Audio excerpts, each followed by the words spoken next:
Bismillahirrahmanirrahim. Assalamualaikum warahmatullahi wabarakatuh. Alhamdulillah, anak-anak peserta sudah hadir semua hari ini. Hari ini kita akan belajar sirah tentang bab 6, yaitu peristiwa tahun ke-6 Hijriah, dan bab 7, peristiwa di tahun ke-7 Hijriah. Sebelum kita mulai, seperti biasa, Ustazah akan menanyakan kabar anak-anak Ustazah hari ini. Bagaimana kabar ya anak-anak Ustazah hari ini? Alhamdulillah, luar biasa, tetap semangat bersama Ustazah. Allahu Akbar, yes. Alhamdulillah, anak-anak Ustazah kabarnya baik semua. Nah, selanjutnya kita baca nilai-nilai sirah sama-sama ya. Masih ingat kan nilai-nilai sirah kita? Nah, hitungan ketiga kita mulai. 1, 2, 3. 1 kata untuk Rasulullah, ittiba. 2 kata untuk Rasulullah, uswatun hasanah. 3 kata untuk Rasulullah, sallallahu alaihi wasallam. 4 kata untuk Rasulullah, pelajari sirahnya, jalankan sunnahnya. Oke, alhamdulillah, anak-anak Ustazah, kita langsung mulai saja untuk mempersingkat waktu. Bab 6, peristiwa di tahun ke-6 Hijriah. Tahun ke-18 nubuat, usia Rasulullah Shallallahu Alaihi Wasallam 58 tahun. Nah, sebelum PTS, kita sudah membahas tentang tahun ke-5 Hijriah, yaitu bab 5 tahun ke-6 Hijriah. Nah, apa hubungannya dengan materi sebelumnya? Materi sebelumnya tahun ke-5 Hijriah, materi sekarang tahun ke-6 Hijriah. Pada tahun ke-5 Hijriah, yaitu mengokohkan dakwah. Pada tahun ke-6 Hijriah, yaitu tahun perdamaian. Nah, jadi, setelah perang Ahzab berlangsung, anak-anak Ustazah, kaum muslimin melakukan dakwah keluar Madinah, yaitu kepada raja dan pemimpin dunia. Peta konsep. Nah, peta konsepnya hari ini, bab 6, peristiwa di tahun ke-6 Hijriah, 19 nubuwah, usia 85 tahun. Yang pertama yaitu perjanjian Hudaybiyah, kemudian hikmah dan ibrah, kemudian ringkasannya. Oke, kita mulai. Perjanjian Hudaybiyah. Perjanjian Hudaybiyah adalah perjanjian perdamaian yang disepakati oleh Rasulullah SAW sebagai pemimpin kaum muslimin dengan Suhail bin Amr sebagai wakil pemimpin kafir Quraisy. Perjanjian tersebut terjadi pada bulan Zulqa'dah tahun ke-6 Hijriah di usia Rasulullah SAW 58 tahun. Perjanjian ini disepakati di sebuah tempat bernama Hudaybiyah. Nah, perjanjian ini disepakati di sebuah tempat bernama Hudaybiyah. Keduanya bersepakat untuk menghentikan perang selama 10 tahun.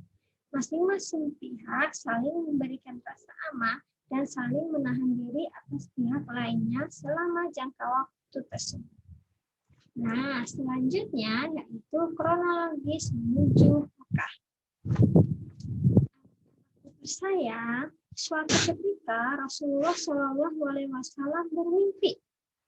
Nah, mimpinya yaitu bahwa beliau bersama para sahabat memasuki Masjidil Haram di Mekah, mengambil kunci Ka'bah, melaksanakan tawaf dan umroh. Kemudian setelah mimpi Rasulullah tersebut, beliau kemudian menyampaikan kepada para sahabat-sahabatnya bahwa mereka hendak melaksanakan umroh, bukan untuk berperang. Dan sahabat-sahabat Rasulullah SAW tampak merasa senang. Nah, Rasulullah SAW memimpin rombongan umroh yang berjumlah 1.400 orang menuju kota Mekah. Jumlah yang cukup banyak, bukan anak-anak Ustazah? Beliau juga membawa hewan kurban dan menggunakan pakaian ihram agar orang-orang tidak diserang. Akan tetapi, anak-anak Ustazah, Pada saat Rasulullah SAW tiba di Usfan, hampir mendekati Mekah, beliau diberitahu bahwa kaum muslimin tidak boleh masuk ke daerah mereka untuk selama-lamanya. Pasukan Quraisy di bawah kepemimpinan Khalid bin Walid. Saat itu Khalid belum masuk ke dalam agama Islam, dan kelak ketika ia sudah memeluk agama Islam di tahun ke-7 Hijriah, kita mengenalnya dengan sebutan Saifullah atau pedang Allah. Khalid bin Walid memutuskan untuk menyerang kaum muslimin saat mereka melaksanakan sholat asar secara serentak. Tetapi Allah menurunkan hukum sholat khauf. Nah, apa itu hukum sholat khauf? Sholat khauf adalah salat yang dilakukan dalam keadaan perang. Sebagian pasukan sholat dan sebagian lagi berjaga-jaga. Ini menyebabkan niat Khalid untuk menyerang kaum muslimin tidak dapat dilaksanakan. Wah, Masya Allah, nak. Inilah keberkahan dari diturunkannya hukum Allah sehingga melindungi kaum muslimin. Anak-anakku yang solih-solihah, lihat betapa gagah beraninya Nabi kita, Rasulullah SAW dan pasukan muslimin. Tentu mereka memiliki iman yang kuat dan fisik yang sehat. Perjalanan dilanjutkan. Rasulullah SAW memberi perintah kepada kaum muslimin untuk berhenti di Hudaybiyah. Nah, kaum muslimin pun melewati jalan tersebut. Pada saat yang sama, Rasulullah terus melanjutkan perjalanan, dan saat perjalanan di suatu tempat yang bernama Thaniyatul Miror, tiba-tiba unta Rasulullah si Qaswah berhenti, tidak mau berjalan. Anak-anak, apakah kalian tahu apa yang menyebabkan unta-unta ini tidak mau berjalan? Nah, Rasulullah SAW bersabda, bukannya ia tidak mau berjalan, sebab ini bukan kebiasaannya, tapi unta ini ditahan oleh malaikat yang dulu pernah menahan gajah untuk sampai ke Mekah. Kalian tentu masih ingat bukan peristiwa penyerangan tentang tentara bergajah yang juga tertahan ketika hendak menyerang Ka'bah, bukan? Nah, malaikat yang menahan unta-unta itu sama dengan yang menahan gajah-gajah Abraha dulu. Rasulullah SAW kemudian menyuruh unta-unta itu agar berjalan lagi hingga memasuki Hudaybiyah. Dalam perjalanan yang jauh ini, pasukan muslim dilanda kehausan karena kekurangan air. Mereka pun tiba di dekat suatu kolam yang di sana hanya terdapat sedikit air. Orang-orang mengambilnya sedikit-sedikit, namun tetap tidak mencukupi. Akhirnya mereka mengadukan rasa haus kepada Rasulullah SAW. Beliau mengeluarkan anak panah dari tabungnya. Anak panah itu ditancap ke kolam tersebut, dan air pun memancar deras. Mereka pun terus-menerus mengambil airnya hingga haus mereka hilang. Alhamdulillah, nak, inilah salah satu mukjizat Rasulullah SAW yang membuat rasa haus mereka hilang. Rasulullah SAW akhirnya tiba di Hudaybiyah, daerah yang terletak di luar Mekah. Tatkala Rasulullah SAW istirahat, suku Quraisy mengirimkan beberapa utusan untuk menanyakan maksud kedatangannya Rasulullah SAW dan kaum muslimin. Rasulullah memberikan jawaban yang sama kepada utusan-utusan tersebut, bahwa kedatangan pasukan muslimin bukan untuk perang, tetapi untuk berziarah ke Baitullah dan mengagungkannya. Anak-anakku yang solih-solihah, agar mereka semakin percaya tujuan kaum muslimin ke Mekah, maka Rasulullah SAW kemudian memanggil Utsman bin Affan dan memerintahkannya untuk memberitahu orang-orang kafir Quraisy bahwa kedatangan Rasulullah SAW bukan untuk tujuan perang, namun untuk berziarah ke Baitullah dan mengagungkannya. Utsman bin Affan Sahabat yang Rasulullah SAW sayangi ini kemudian pergi menuju Mekah bertemu dengan tokoh-tokoh Quraisy. Tokoh-tokoh Quraisy mengizinkan Utsman untuk tawaf di Baitullah tanpa melaksanakan haji. Namun Utsman menolaknya. Penolakan itu membuat Utsman bin Affan ditawan oleh orang-orang Quraisy. Kabar yang sampai kepada Rasulullah SAW dan kaum muslimin adalah Utsman bin Affan telah dibunuh. Nah, kemudian yaitu Baiat Ridwan. Pada saat Rasulullah mendengar kabar bahwa Utsman bin Affan telah dibunuh, beliau kemudian mengajak kaum muslimin berbaiat sebagai wujud kecintaan sesama muslim. Maka berlangsunglah baiat Ridwan yang dilakukan di bawah pohon samrah. Anak-anak, lihat betapa rapat dan kokohnya barisan kaum muslimin ini. Seusai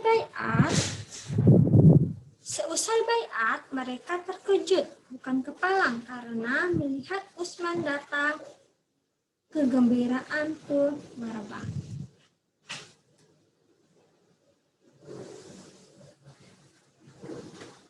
Jalannya baiat. Nah, anak-anak ustazah, baiat inilah yang dikenal dengan nama Baiat Ridwan. Allah mengabarkan bahwa Dia ridho kepada orang-orang yang melakukan baiat tersebut dalam firman-Nya Quran surat Al-Fat ayat 18. A'udzu billahi minasyaitonir rajim. Bismillahirrahmanirrahim. Laqad radiyallahu 'anil mu'minina id yubayyi'unaka tahtal syajarati fa'alima ma fi qulubihim fa'anzala sakinatan 'alaihim wa atabahum fathan qaribah. Yang artinya, sesungguhnya Allah telah ridho terhadap orang-orang mukmin ketika mereka berjanji setia kepadamu di bawah pohon. Maka Allah mengetahui apa yang ada di dalam hati mereka, lalu menurunkan ketenangan atas mereka dan memberi balasan kepada mereka dengan kemenangan yang dekat waktunya. Proses kesepakatan perjanjian Hudaybiyah. Masya Allah, indah sekali ya ketika Allah ridho kepada kita. Semoga kita bisa mendapatkan keridhaan Allah sebagaimana Allah meridhoi para sahabat yang berbaiat di bawah pohon samrah. Nah, proses kesepakatan perjanjian Hudaybiyah, Suhail bin Amr, utusan dari suku Quraisy, menemui Rasulullah. Rasulullah memanggil Ali untuk menulis perjanjian. Ali memulai dengan Bismillahirrahmanirrahim. Suhail menolak. Rasulullah mengakhiri perjanjian dengan kalimat Muhammadar Rasulullah. Suhail menolak pernyataan tersebut. Ali disuruh menghapus, tapi Ali menolak.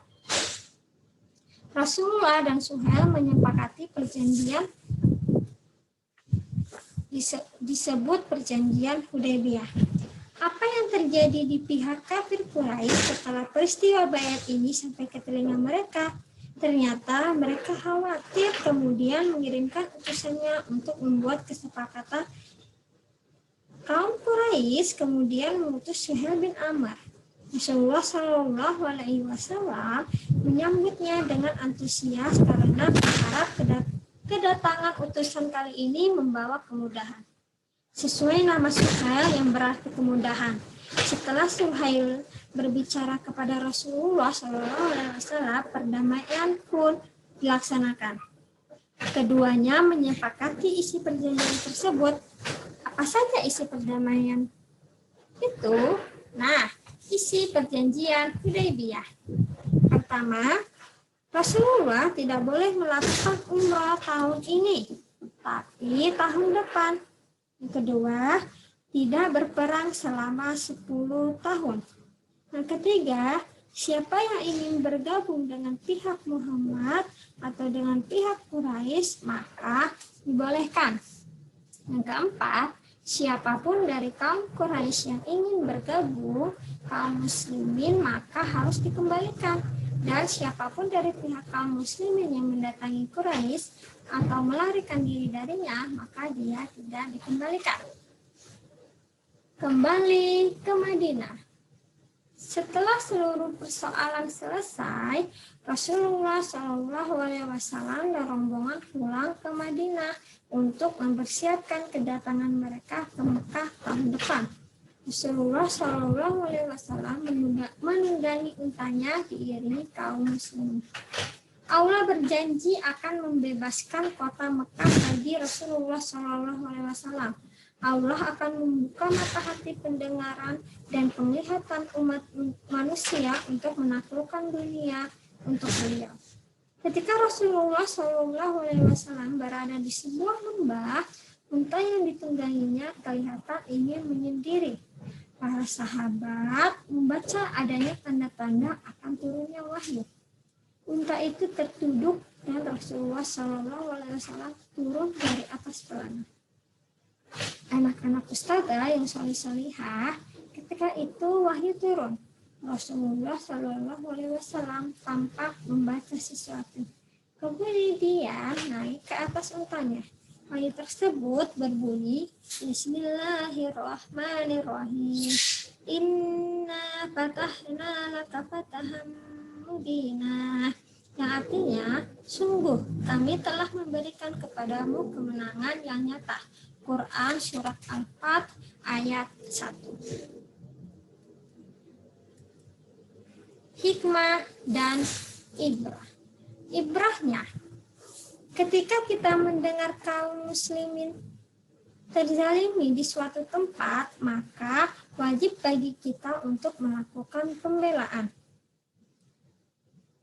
Pembelaan paling lemah adalah doa, kemudian mencegah dengan lisan. Dan jika kita mempunyai kekuatan, maka wajib membela dengan kekuatan. Nah, bersiapkah kalian untuk membela kebenaran? Insya Allah. Anak-anak senantiasalah berprasangka baik terhadap Allah dan Rasul-Nya. Seperti pada perjanjian Hudaybiyah, beberapa sahabat kecewa karena tidak jadi masuk ke kota Mekah pada tahun itu. Padahal itulah awal kemenangan. Perjanjian Hudaybiyah juga mengajarkan tentang pentingnya ketaatan. Nah, bagi kalian saat ini ketaatan kepada Rasulullah SAW adalah dengan menjalankan sunnahnya. Selanjutnya, yaitu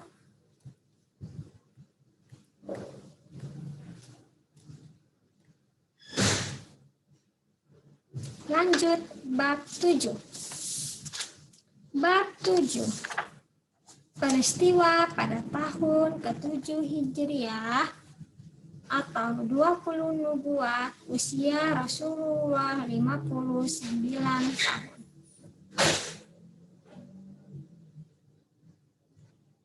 Yaitu menggencarkan dakwah. Hubungan dengan materi sebelumnya. Tahun ke-6 Hijriah yaitu dengan tahun ke-7 Hijriah. Pada tahun ke-6 Hijriah yaitu mengokohkan dakwah. Kemudian pada tahun ke-7 Hijriah yaitu menggencarkan dakwah. Perjanjian Hudaybiyah membuat kesepakatan perdamaian selama 10 tahun antara suku Quraisy dan kaum muslimin, sehingga digunakan untuk berdakwah ke raja dan pimpinan dunia. Peta konsepnya.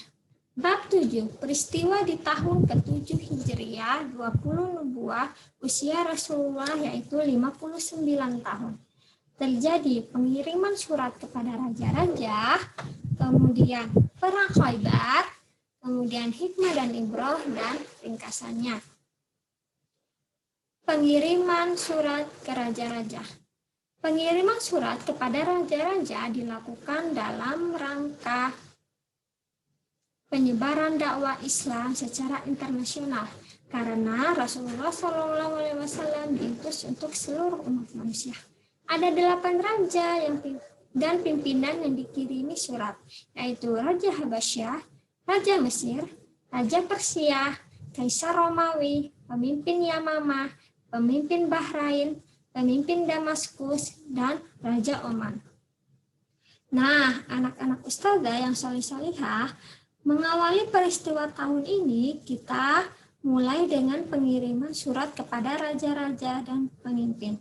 Peristiwa ini adalah usaha dakwah Rasulullah SAW kepada raja-raja dan pemimpin yang berisi ajakan untuk memeluk Islam.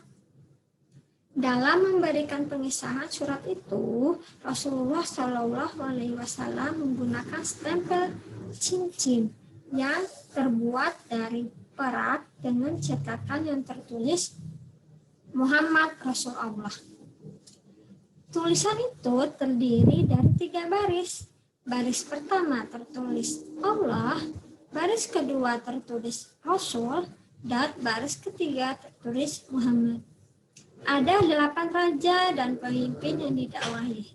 Nah, kalian lihat betapa gigihnya Rasulullah SAW menyebarkan risalah ini. Maka kegigihan berdakwah ini harus kalian tiru ya. Kronologis pengiriman surat ke raja-raja yang menerima ajakan Rasulullah. Yang pertama, surat kepada Hajashi, Raja Habasyah yang disebut Asamah bin Abjar. Masih ingat tentang Raja Habasyah yang disebut dengan Najasyi? Sewaktu hijrah kaum muslimin di Habasyah pada tahun ke-5 nubuah, Najasyi inilah yang memberikan perlindungan kepada kaum muslimin. Akan tetapi waktu itu Najasyi belum memeluk agama Islam. Surat ini dikirimkan pada bulan Muharram tahun ke-7 Hijriah di usia Rasulullah SAW 59 tahun. Surat ini dibawa oleh sahabat yang bernama Amr bin Umayyah. Najasyi menerima surat itu dan menerima ajakan Rasulullah SAW untuk masuk Islam. Tak lama setelah Najasyi masuk Islam, ia meninggal di tahun ke-9 Hijriah setelah perang Tabuk. Mendengar kabar itu, Rasulullah SAW bersedih dan melaksanakan sholat gaib dari Najasyi. Yang kedua, yang menolak tapi menghormati ajakan Rasulullah, surat kepada Raja Mesir, yaitu Muqawqis atau Juraij bin Matta. Hatib bin Abi Baltah membawakan surat pada Rasulullah SAW untuk Juraij bin Matta yang bergelar Muqawqis, Raja Mesir dan Iskandaria. Setelah Hatib menyampaikan maksud kedatangannya dan menyerahkan surat dari Rasulullah SAW, Muqawqis mengambil surat tersebut lalu memberinya stempel dan diserahkan kepada pembantunya. Muqawqis kemudian membalas surat tersebut, tetapi tidak menyatakan masuk Islam. Ia menghormati utusan Rasulullah SAW dan mengirimkan 2 orang gadis yang terhormat, yaitu Maria dan Sirin, serta keledai yang bernama Duldul. Nah, sayang sekali ia tidak memeluk Islam, ia hanya menghormatinya. Sekiranya ia menerima Islam, maka selamatlah dirinya dan kerajaannya. Teman-teman, sekiranya Raja Muqawqis menerima Islam, maka selamatlah dirinya dan kerajaannya. Maka beruntunglah kita yang menerima Islam ini. Jaga dan peliharalah iman kita. Insya Allah kita akan selamat. Yang ketiga, yaitu yang menolak ajakan Rasulullah, Raja Persia. Surat kepada Raja Persia, Kisra Parvis. Abdullah bin Hudzaifah adalah sahabat yang dipilih Rasulullah SAW untuk menyampaikan surat kepada Kisra, Raja Persia. Setelah membacanya, Kisra langsung mencabik-cabik surat itu.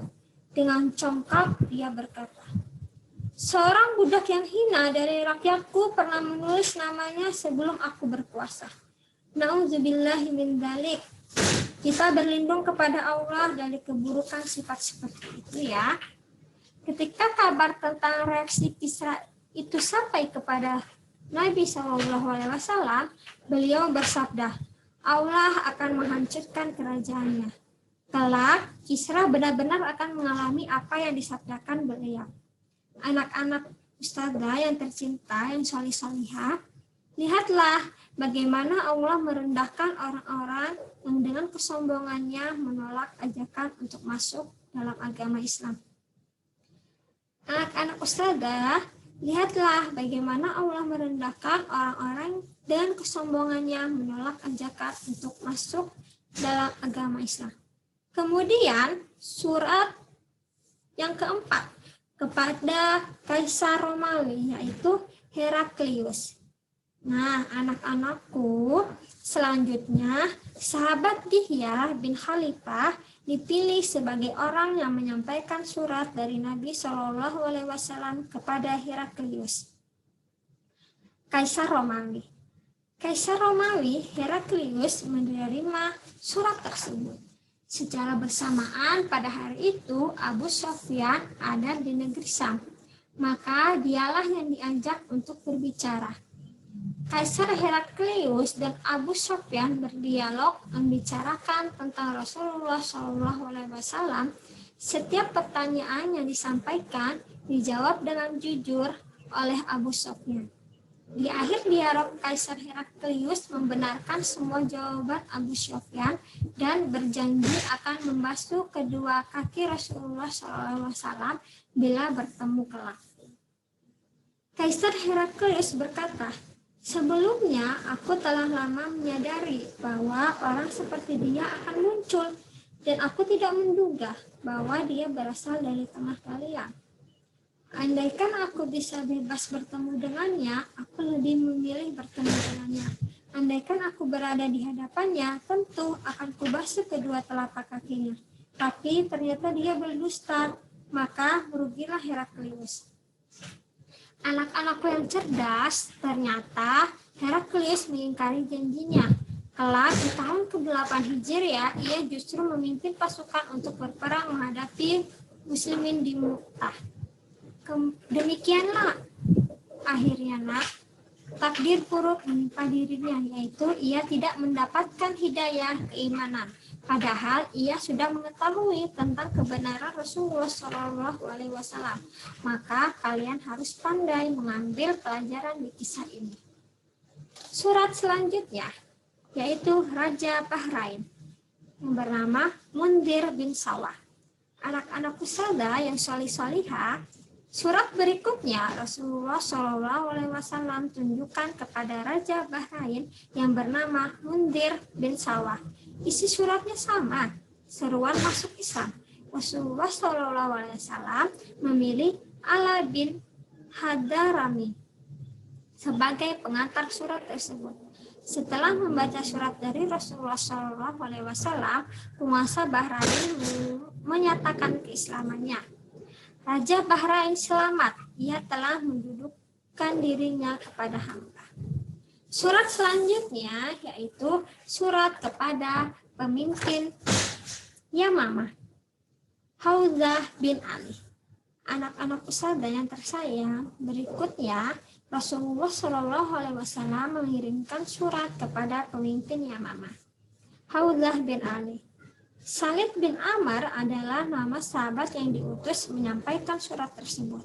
Setelah membaca surat tersebut, ia berkata, "Jika Anda ingin memberikan sebagian urusan kepadaku, tentu aku akan mengikuti Anda." Rasulullah SAW membaca balasan suratnya. Lalu beliau bersabda, "Jika dia meminta sepetak tanah dariku, maka aku tidak akan memberinya. Cukup apa yang dimilikinya saat ini." Surat yang ketujuh yaitu surat kepada pimpinan Damaskus, Haris bin Abi Syamar. Rasulullah Shallallahu Alaihi Wasallam mengirimkan surat kepada pemimpin Damaskus, seorang sahabat bernama Syuja bin Wahab dari Bani Asad bin Huzaimah. Ditunjuk Rasulullah Shallallahu Alaihi Wasallam untuk menyampaikan surat itu. Ketika Haris menerima surat itu, dia langsung melemparkannya dengan penuh amarah. Ia bermaksud untuk menyerang Madinah, tapi sebelum itu terlaksana, Heraklius lebih dulu menemuinya dan mengundangnya ke Yerusalem, sehingga batallah niatnya untuk menyerang Madinah saat itu. Anak-anak ustazah yang salih-salihah, kalian sudah membaca berbagai macam reaksi para raja saat menerima surat dari Nabi Shallallahu Alaihi Wasallam. Ada yang santun dan ada yang marah. Al-Haris termasuk yang marah ketika menerima surat dari Rasulullah Shallallahu Alaihi Wasallam. Nah, surat yang terakhir yaitu surat yang ke-8. Surat kepada Raja Oman dan saudaranya, yaitu Jaifar dan Abdul bin Julundah. Rasulullah Shallallahu Alaihi Wasallam mengirimkan surat kepada Raja Oman. Rasulullah Shallallahu Alaihi Wasallam menugaskan Amr bin As untuk menyampaikan kepada dua orang bersaudara, yaitu Jaifar dan Abdul bin Julundah. Setelah keduanya berdialog, Abdu bertanya pada Ammar tentang apa yang diperintahkan oleh Rasulullah Shallallahu Alaihi Wasallam. Ammar berkata, Rasulullah Shallallahu Alaihi Wasallam memerintahkan untuk taat kepada Allah dan melarang mendurhakainya, memerintahkan pada kebaikan dan menyambung tali persaudaraan. Inilah seruan Rasulullah Shallallahu Alaihi Wasallam kepada Jaifar dan Abdul bin Julundah. Sungguhnya aku menyuruh Anda berdua dengan seruan Islam. Masuklah Islam, niscaya Anda akan selamat. Tak hanya masuk Islam, kedua kakak beradik ini juga siap menyerahkan sedekah mereka dan membantu menghadapi orang-orang yang hendak menentang Rasulullah Shallallahu Alaihi Wasallam. Apakah kalian memiliki saudara, anak-anak ustazah? Nah, kisah tentang Raja Oman masuk Islam dan saudaranya adalah contoh persaudaraan yang mengutamakan keimanan. Oleh karena itu, mari kita bersama-sama dengan saudara kita menguatkan keimanan yang diberikan oleh Allah Subhanahu. Selanjutnya yaitu Perang Khaybar. Perang Khaybar adalah perang antara kaum muslimin yang dipimpin oleh Rasulullah SAW dengan kaum Yahudi di Khaybar. Peristiwa ini terjadi pada bulan Muharram tahun ke-7 Hijriah di usia Rasulullah SAW 59 tahun. Pasukan muslimin berjumlah 1.400 orang. Benteng-benteng Khaybar jatuh satu persatu ke tanah kaum muslimin sehingga Rasulullah SAW meraih kemenangan. Allahu Akbar. Allah memenangkan kaum muslimin. Anak-anakku, kaum Yahudi memang tidak pernah menyerang Madinah. Namun, perilaku dan keberadaan kaum Yahudi sering membahayakan kaum muslimin. Merekalah yang menyemangati kaum kafir Quraisy dan suku-suku Arab Badui untuk menyerang kaum muslim. Seperti perang Khandaq, mereka membujuk Bani Quraisyah untuk mengkhianati perjanjian dengan Rasulullah SAW. Mereka juga membayar dukun bernama Labid yang juga seorang Yahudi untuk menenung Rasulullah SAW setelah Rasulullah SAW pulang dari Hudaybiyah. Jahat bukan? Melihat kenyataan besarnya kebencian dan permusuhan Yahudi Khaybar terhadap Islam, Rasulullah SAW merencanakan menyerang kota Khaybar. Di samping itu, Rasulullah Shallallahu Alaihi Wasallam juga ingin memberikan rasa aman kepada para sahabat di Madinah, serta ingin menyebarkan Islam keluar Madinah. Itulah alasan mengapa Rasulullah Shallallahu Alaihi Wasallam menyerang Khaybar. Rencana penyerangan Khaybar dirahasiakan dari khalayak umum. Hanya orang-orang yang dulunya ikut perjanjian Hudaybiyah saja yang diberitahu. Rasulullah Shallallahu Alaihi Wasallam menegaskan bahwa perang Khaybar hanya diperuntukkan kepada orang-orang yang ikhlas berjihad di jalan Allah saja. Mereka adalah yang dulu bersumpah setia kepada Rasulullah Shallallahu Alaihi Wasallam di Hudaybiyah. Mengingat bahwa mereka yang diajak adalah orang-orang yang dulu hadir dalam perjanjian Hudaybiyah, karenanya kekuatan kaum muslimin cukup kecil. Lihatlah anak-anak ustadzah bagaimana seorang yang munafik bertingkah laku. Teman-teman, anak-anak ustadzah, semoga kita semua terhindar dari sifat-sifat munafik ya. Amin ya rabbal alamin. Rasulullah Shallallahu Alaihi Wasallam menyerahkan bendera itu kepada Ali bin Abi Thalib. Setelah mendapatkan bendera itu, Ali berkata, "Siapa yang harus aku perangi ya Rasulullah?" Rasulullah Shallallahu Alaihi Wasallam menjawab, "Masuklah ke Yahudi itu, ajak mereka untuk memeluk Islam. Jika ada satu orang saja yang masuk Islam melaluimu, itu lebih baik bagimu dari kekayaan dunia." Benteng Khaybar. Yahudi Khaybar tinggal di dalam benteng-benteng yang kokoh. Benteng-benteng itu benteng Nitah, benteng Sya'ab, benteng Zubair, benteng Ubay, benteng Uba, dan benteng Nizar atau benteng terkokoh di Khaybar. Awal perang Khaybar. Anak-anak, peperangan ini dengan Yahudi Khaybar dilakukan dari benteng ke benteng. Pada benteng pertama terjadi duel antara Marhab atau tokoh Yahudi dengan Ali bin Abi Thalib. Pertarungan ini dimenangkan oleh Ali. Nah, peperangan pertama terjadi di kampung Nitah. Terjadi duel antara Marhab dan Ali. Tanpa banyak pertimbangan, Ali langsung menyerang Marhab. Dalam sekejap, Ali dapat membunuh Marhab.